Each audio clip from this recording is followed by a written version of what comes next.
गिरनार क्षेत्र हे आपल्या बुद्धीच्या व कल्पनेच्या पलीकडचे विश्व आहे। या विश्वामध्ये आपण आपली पात्रता नसताना प्रवेश करतो। तेथे असलेली दैवी स्पंदने, ऊर्जा, पावित्र्य याचा कळत नकळतपणे आपल्याकडून भंग होतो।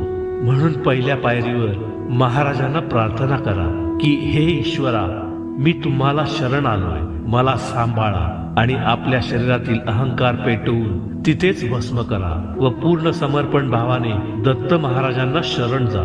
गिरनार हे क्षेत्र पर्यटन स्थळ नसून साधना मार्गात असणाऱ्यांसाठी मार्गदर्शक दत्तप्रभूंचे व तिथे उपस्थित असलेल्या सर्व गुरुशक्तींचे स्पंदने अनुभवण्याचे तीर्थक्षेत्र आहे।